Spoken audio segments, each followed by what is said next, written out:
Welcome to the Jess Turner Talk Show. I'm Nancy Turner, I'm your co-host. And as always, we try to bring you some informative information, something that will help you and help your family to live more healthy lives. That's our goal here. We talk from domestic to suicide prevention. We even get some time wrapped up in politics.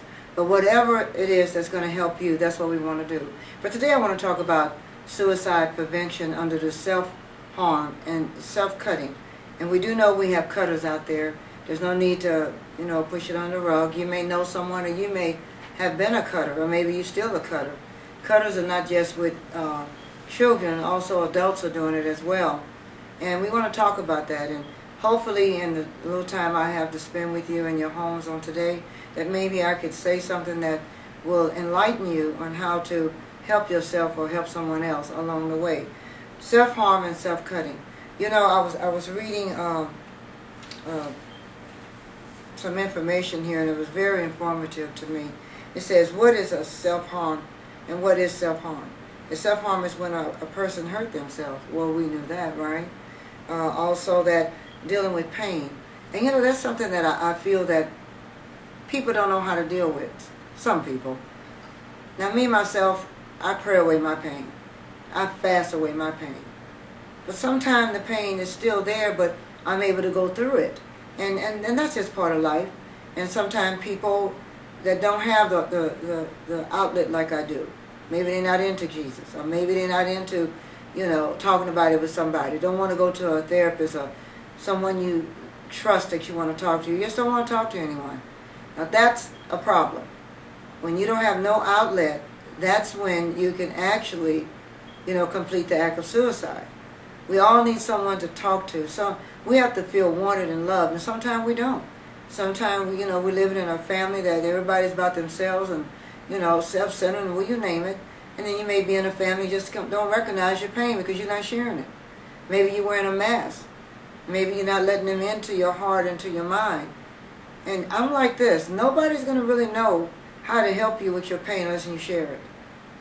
My advice today, if I say nothing else, is to share your pain with someone else other than yourself.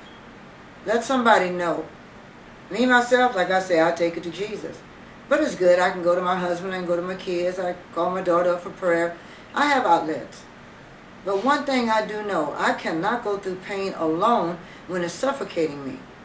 When it's making me feel like I can't breathe. When it makes me feel I don't want to be here anymore. Make me feel that I'm a nobody and I'm a nothing and nobody care for me, nobody want me, I'm ugly, I'm fat. Whatever the devil is trying to tell you. I may not named everything, but I think that's a pretty good list. Now dealing with that, why do people hurt themselves? Because they want relief. Now this may seem silly to people that have, don't know anything about suicide prevention, but you out there that know about cutting and maybe got the experience of dealing with someone, maybe that's your profession or whatever, a mother, father, clergy, whoever. But one thing I do know is that in cutting yourself, this is what the cutters have said, that it relieves their emotion. Would they be so emotional? It relieves some of that tension with that emotion, that it gives them some type of relief. Now me, myself, if I would cut myself just a little, I don't see no relief in that. I feel pain. So how can someone be in pain and cut themselves and create more pain? Well, let me try to help you with that. What happens is that the pain that you experience with your flesh, cutting, whatever you're doing to hurt yourself, that you concentrating on it and overrides the emotional pain that you're going through. Let me tell you something else that makes a lot of sense to me. And that is, I can be going through a whole lot in my home. I could be unhappy, things could be going wrong, I'm just not a happy camper. And when I start helping people, or I start talking to people, or I start getting wrapped up in my Bible and Bible study, and when I start just getting involved in other things other than me, guess what? I forget all about me. And it's amazing how if we reach out to do other things instead of sitting at home or just being, self-depressed. Now I'm going to tell you what self-depressed is. Self-depressed means that I think of ways to make myself unhappy. Or I turn around and I think of things that have made me unhappy, and I bring them into my life. There's some things may irritate you, frustrate you. And to me, I'll deal with it in this way. Why am I frustrated? And you can ask my husband. I tell him just how I feel. I let him know that I'm irritated, I'm frustrated, that you're not helping matters.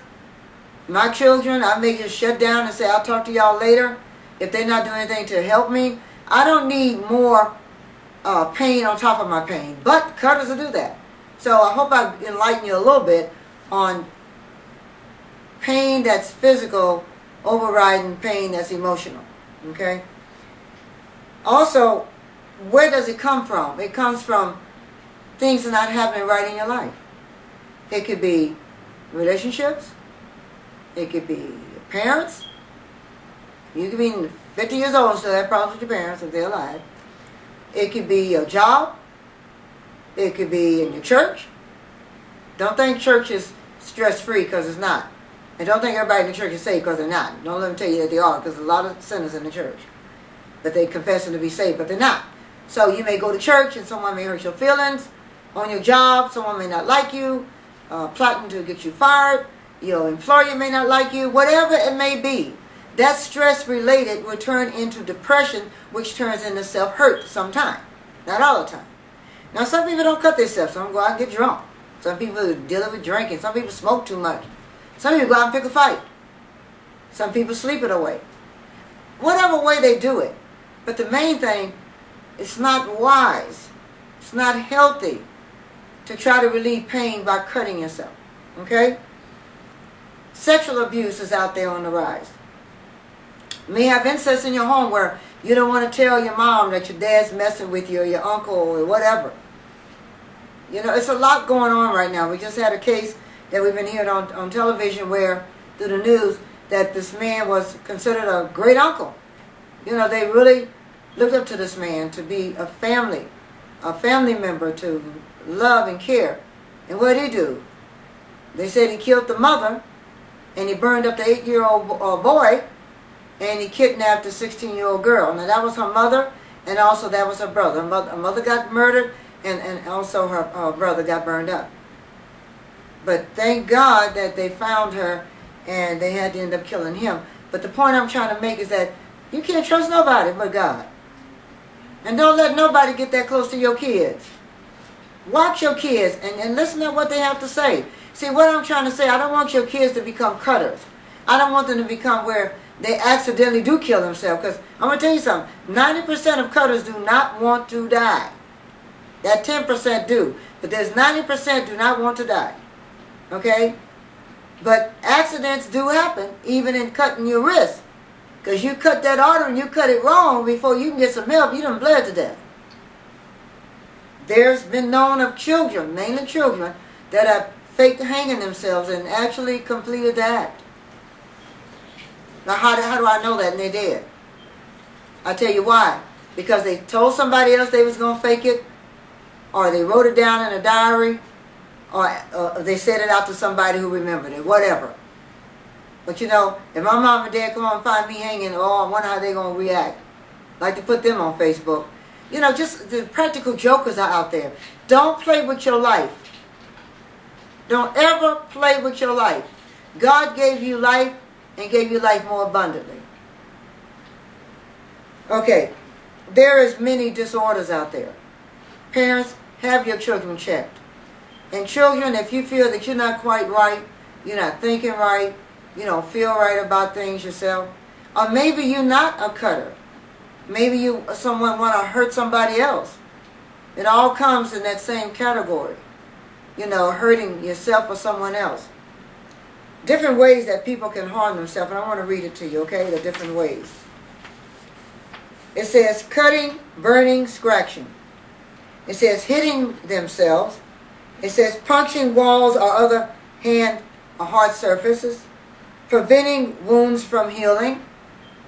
Banging their head or your head on the wall, on concrete. And it says choking themselves. Now let me tell you something. The one that said about the punching walls, what that got to do with cutting? That has a lot to do with stress, a lot to do with depression, and a lot to do with anger. Put it all together, you can be a cutter. Okay, there's another one that caught my eye. Banging your head. I used to get calls to come out, or either had kids, they were brought to me, or was banging their heads. That's a sign. That's a sign of anger, or they can't get the thoughts out of their head. You know, it's painful thoughts. And they bang their head over and over again, trying to get rid of them thoughts. Some people even take their hands, their fists like this, and start doing this, just banging their head. And they may take one and just hit on the side of their head. That's something to check into. That's something to check into. Don't think no child going to outgrow self-harm. There's no such thing to outgrow violence, to outgrow self-hurt. No, it needs to be dealt with. Prayed on, fast on, take to the doctor on. But you must seek some help. Quit. Some of you parents are lazy. Y'all too lazy to take your child to a doctor. And don't tell me you can't afford it. Go on the ER. But do not say you can't afford to take your child. I'd rather have a child, and I'll go help that child rather, and have a bill and still have my kid alive. I'd rather be up in here in debt to see my child live. So don't use excuses. Okay, burning themselves. And what about the one, now this is one too, when they actually got these scars and they start digging in it to make it worse. And you know that scar should have been healing by now. Look like it's fresh and been bleeding freshly. What do? Oh, that wound should have been well by now. See if there's any scratches on that wound. You know, it could be something going on where they opening up that wound, wherever it may be. I'm touching my wrist, but it could be anywhere. Where they're preventing healing. That's what I'm trying to say. They're preventing themselves from healing. Okay? So think about that. Okay, choking. Kids have been known to do that. They take their thumb and they push it up in their throat. I'm not going to show you too much of it. But anyway, choking. How can you help a friend or someone that's hurting? Okay, first let people talk about it. Don't lead the conversation. And guess what? You don't know what they're feeling. You don't know what they're going through.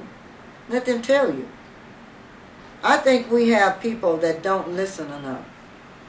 My job is so easy. All I got to do is listen. And in listening, I find out so much. So much in listening. You know, God is so good, because if you or I can sit down and just listen, that makes a difference. Just to listen, to make a difference in somebody's life. You know, I know you're a parent or you're over kids at school or your employer. Your employers out there, y'all got to realize there's people under you that's stressing, that got real down-to-earth problems at home. And you threaten them with firing them. Shame on you. Would you want somebody to fire you just because you late a couple of times or whatever? Come on, you employers out there need to get a grip. Because you get that position and you think you're all that. And I'm here to tell you, you're not all that. Bible say you're not all that. So your employers, you know, I want you to work with a compassion. I don't want, and you employees out there, I'm not telling the boss for you just walk over them. You should be responsible for your job. If you don't want to get fired, act like it. If you got problems at home, talk to your boss. And boss, be ready to be compassionate to them. Work with them. They could keep their job and also help their family at the same time. And you know something else I think would be good? Some of y'all have this already out there in the workplace. Have where you have a resource of help. Somebody come and say, I feel depressed. Well, you can go in your resource pamphlet or a book and you say, oh, well, check Precious Life or Connections, or, United Way or whatever. You'll have a list, and that's helping your employees. Think about what I'm saying to you that have, or you take it to your job and tell your employee the same thing, employee, what I'm telling you. Okay, what else is on here? Okay, when you deal with self-harm, what are you saying? I don't like myself. I don't like what's going on in my life. My boyfriend done left me. My boyfriend cheating on me. My girlfriend done left me. My girlfriend cheating on me. My mother don't love me. Love my brother more than she loved me or my sister. Or my teacher picks on me all the time. Kids laugh at me because I'm not pretty. Kids laugh at me because I'm ugly. I wear Payless shoes, Walmart clothes. They laugh at me. Nobody wants to be my boyfriend or my girlfriend. No one wants to invite me out, take me nowhere. Do you know what I just did? I just self-talked myself into depression. You know, sometimes you got to, like Paul said in the Bible, sometimes you have to encourage yourself.